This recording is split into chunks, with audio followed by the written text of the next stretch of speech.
नमस्कार, मैं हूँ रेखा। मेरी सुपर रसोई में आप लोगों का स्वागत है। और आज हम बनाने जा रहे हैं राजस्थानी मसाला बाटी। इसे बिना बाटी मेकर के बनाएंगे और बहुत ही टेस्टी बनकर तैयार होती है। वीडियो को फुल वॉच कीजिएगा। अच्छी लगे तो लाइक और शेयर कीजिएगा। चैनल को सब्सक्राइब कर लीजिएगा। बेल आइकन को प्रेस जरूर कीजिएगा ताकि आने वाली वीडियो की नोटिफिकेशन आप लोगों तक पहुंच सके। और इस बाटी को आप चटनी के साथ या सॉस के साथ एंजॉय कर सकते हैं। तो चलिए बना लेते हैं मसाला बाटी। तो देखिए, इस मसाला बाटी को बनाने के लिए सबसे पहले मैंने खाली बर्तन लिया है और इसमें डाल रही हूँ मैं 2 कप गेहूं का आटा। तो यहाँ मैं कप से माप रही हूँ, आप किसी भी कटोरी से माप लीजिएगा। और ये आटा सादा वाला है जिससे चपाती बनाते हैं, वही वाला आटा लिया है। अब इसी कप से मापकर हम डालेंगे आधा कप बेसन। बेसन से बाटियों का स्वाद बहुत ही गजब आता है, तो जरूर डालिएगा। अब यहाँ पर 2 चम्मच डाल रही हूँ सूजी यानी कि रवा। 2 ही चम्मच डालेंगे, ज्यादा नहीं डालना है। अब यहाँ पर कुछ मसाले ऐड कर लेते हैं। तो यहाँ 2 चुटकी डाल रही हूँ हल्दी पाउडर। 1 छोटा चम्मच डालूंगी अजवाइन। अजवाइन को क्या करेंगे, थोड़ा सा क्रश करके डाल दीजिएगा ताकि खुशबू अच्छी आए। तो यहाँ मैंने क्रश करके डाल दिया है। आधा चम्मच डालेंगे नमक, स्वाद के अनुसार डाल लीजिएगा। अब इसमें डालेंगे मोयन। तो मोयन डालने के लिए मैं यहाँ पर घी का इस्तेमाल कर रही हूँ, आप तेल ले सकते हैं। तो यहाँ पर मैं 4 टेबल स्पून घी डालूंगी इसमें। और घी को देखिए मैंने मेल्ट किया हुआ है। तो देखिए इस टेबल स्पून से माप कर डाला है मैंने। आप सादा वाली चम्मच से डाल रहे हैं तो 4 चम्मच बिना पिघला हुआ घी ले सकते हैं। अब अच्छे से इसे मिक्स कर लीजिए ताकि मोयन बढ़िया से मिल जाना चाहिए। मोयन अच्छा होगा तो आपकी बाटी है ना बहुत ही खस्ता बनेगी। तो यहाँ देखिए मैंने अच्छे से इसे मिला लिया है। और अब इसे थोड़ा सा बांध कर देख लीजिए। तो इस तरह से हाथों में लेकर बांध लीजिए, लड्डू सा बन रहा है। देखिए अच्छे से बन रहा है, मोयन बहुत ही बढ़िया है। अब क्या करेंगे, इसका आटा लगाएंगे। तो यहाँ पर मैंने पानी लिया है। पानी आपको नॉर्मल लेना है तो थोड़ा थोड़ा पानी डालते हुए इसका आटा लगाइएगा, एक साथ मत डालिएगा, वरना क्या होगा ना, आटा बहुत ज़्यादा पतला हो जाएगा। और आटा हमें बहुत ज़्यादा गाढ़ा भी नहीं लगाना है और बहुत ज़्यादा पतला भी नहीं करना है। जैसे पूरियों का आटा लगाते हैं ना हम, वैसा ही हमें आटा लगाना है। और अच्छे से मसलते हुए रब करते हुए इसका आटा लगाइएगा। यहाँ देखिए मैं आपको पास से दिखा रही हूँ, बढ़िया से रब करते हुए लगा रही हूँ इसका आटा। ये देखिए, तो थोड़ा थोड़ा पानी डालते हुए इसका आटा लगाना है। अब यहाँ देखिए मैंने आटा लगा लिया है। थोड़ा सा इसे और मसल लेते हैं। आटा देखिए आपको टाइट ही दिख रहा है, बहुत ज़्यादा इसे पतला नहीं करना है। अब क्या करेंगे, थोड़ा सा घी इस पर लगाएंगे ताकि पपड़ी ना आए, गर्मियों का समय है। अब क्या करेंगे, 10 से 15 मिनट के लिए इसे ढक कर रखेंगे और अंदर की स्टफिंग तैयार कर लेते हैं। तो यहाँ देखिए मैंने 4 से 5 बॉयल आलू लिए हैं। उन्हें ठंडा करने के बाद छिलके हटा लिया है और मैं इन्हें हाथों से क्रश कर रही हूँ। तो आप चाहे तो इसे ग्रेटर से ग्रेट कर सकते हैं, लेकिन मैं इसे हाथों से ही क्रश कर रही हूँ क्योंकि जो आलू के छोटे छोटे चंक्स मुंह में आते हैं तो बहुत ही बढ़िया लगते हैं। अगर आपको दिक्कत हो तो आप इसे ग्रेट करके डाल सकते हैं, यानी कि मसाला भरने में आपको दिक्कत हो तो। लेकिन यहाँ पर देखिए मैंने सभी को इस तरह से हाथों से तोड़ लिया है और छोटे छोटे चंक्स आपको दिख रहे हैं ना, वो बहुत ही अच्छे लगते हैं। अब यहाँ पर 1 छोटा चम्मच डाल रही हूँ लाल मिर्ची पाउडर, आधा छोटा चम्मच धनिया पाउडर और आधा छोटा चम्मच मैंने कूटा हुआ खड़ा धनिया लिया है। आधा चम्मच डालेंगे नमक, स्वाद के अनुसार डाल लीजिएगा। आधा छोटा चम्मच चाट मसाला डाल रही हूँ। और यहाँ पर मैंने अदरक और लहसुन को मैंने ग्रेट करके लिया है, वो भी डाल रही हूँ। 1 प्याज लिया था छोटे साइज़ का, उसे बारीक चॉप करके डाल रही हूँ। 1 हरी मिर्च ली थी, उसे भी बारीक चॉप करके डाल रही हूँ। अब यहाँ पर मैंने कुछ पनीर के पीसेस लिए थे, उन्हें इस तरह से छोटी छोटी क्यूब्स में कट कर लिया। आप चाहे तो ग्रेट करके भी डाल सकते हैं। अब यहाँ पर मैं हरा धनिया डाल रही हूँ। सभी मसालों को अच्छे से मिक्स कर लेते हैं। यहाँ पर अगर आपको कुछ और चाहिए तो डाल सकते हैं, जैसे कि काजू की टुकड़ी भी आप इसमें डाल सकते हैं। और भी सब्जियां वगैरह आपको चाहिए तो डाल सकते हैं। अच्छे से सभी को मिक्स कर लीजिए और मसाला आप अपने अनुसार कम या ज़्यादा देख सकते हैं, यानी कि आपको तीखा ज़्यादा पसंद हो तो तीखा और डाल सकते हैं। अब यहाँ देखिए मसाला कितना बढ़िया लग रहा है। आप चाहे तो इस तरह के लड्डू से बनाकर रख सकते हैं ताकि आपको आसानी हो जाए भरने में।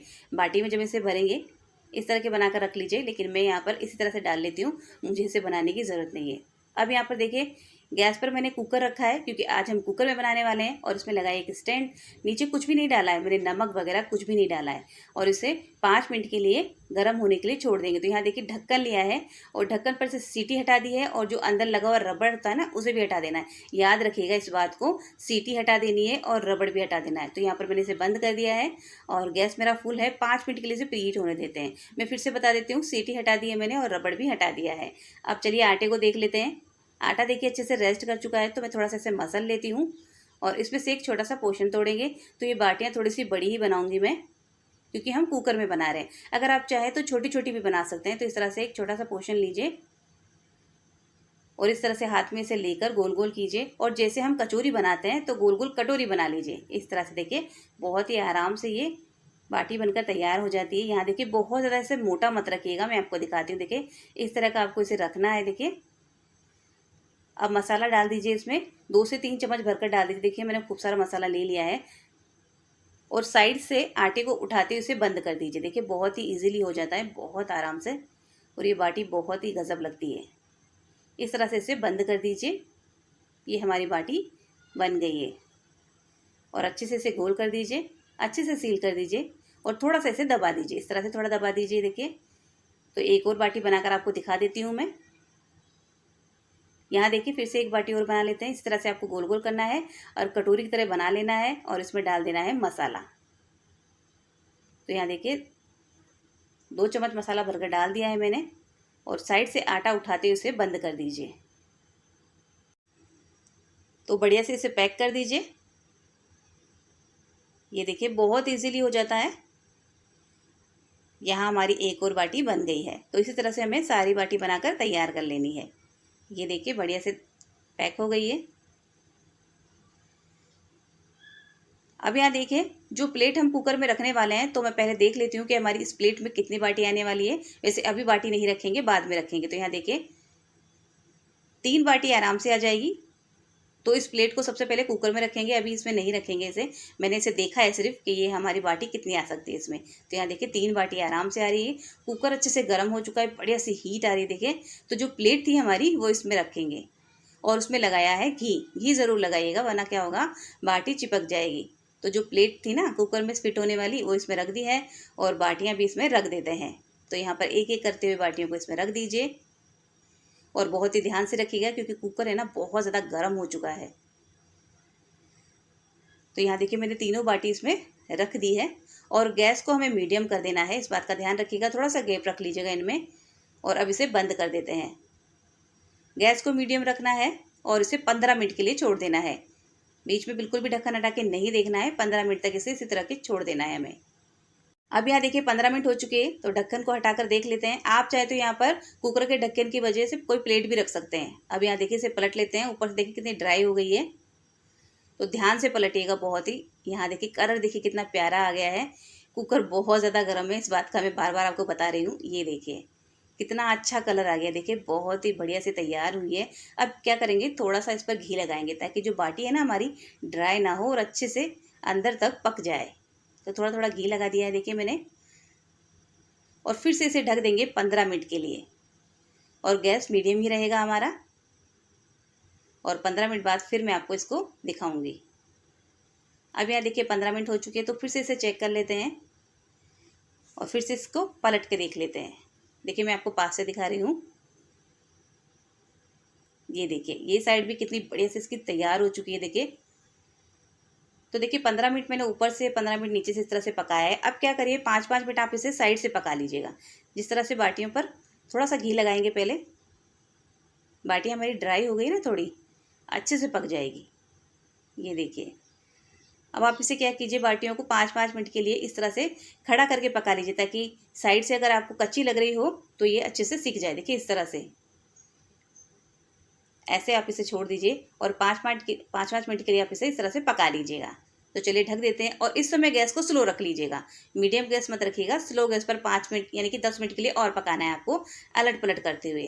तो टोटल यहाँ पर हमें 40 मिनट लगेगी इसे पकाने में। तो चलिए 40 मिनट हो चुकी है। अब बाटियों को देख लेते हैं और देखिए कितनी बढ़िया लग रही है, सभी तरफ से अच्छे से पक चुकी है। और जो क्रैक्स उसमें आ रहे हैं देखिए कितने बढ़िया, इससे पता लग रहा है कि आपकी जो बाटी है ना अच्छे से तैयार हो चुकी है, बढ़िया से बन चुकी है। तो थोड़ा सा गैस पर और लगा देती हूँ मैं। ये देखिए कुकर में बाटी बनाना बहुत ही आसान है और बहुत गजब और बहुत टेस्टी लगती है और इतनी सॉफ्ट होती है, मुंह में जाकर घुल जाती है। तो चलिए फटाफट से इन्हें निकाल लेते हैं और आप इसे हरी चटनी के साथ खा सकते हैं या दही के साथ भी खा सकते हैं। दाल बनाने की ज़रूरत नहीं है आपको इसके साथ, आप इसे ऐसे भी इंजॉय कर सकते हैं। तो चलिए मैं आपको पास से दिखा देती हूँ। देखिए कितनी बढ़िया से ये तैयार हुई, कितनी अच्छे से सिकी है अंदर तक। देखिए तोड़कर भी दिखाऊंगी मैं आपको। तो ये हमारी मसाला बाटी बनकर तैयार है और मैंने इसे हरी चटनी और सॉस के साथ सर्व किया है। वीडियो अच्छी लगे तो लाइक और शेयर कीजिएगा, चैनल को सब्सक्राइब कर लीजिएगा, बेल आइकन को प्रेस ज़रूर कीजिएगा ताकि आने वाली वीडियो की नोटिफिकेशन आप लोगों तक पहुंच सके। और आपको रेसिपियाँ कैसी लगती है कमेंट्स करके ज़रूर बताइएगा। अब यहाँ देखिए बाटी को तोड़कर दिखा देती हूँ कितनी सॉफ्ट और कितनी ज़बरदस्त है। वीडियो देखने के लिए बहुत बहुत धन्यवाद।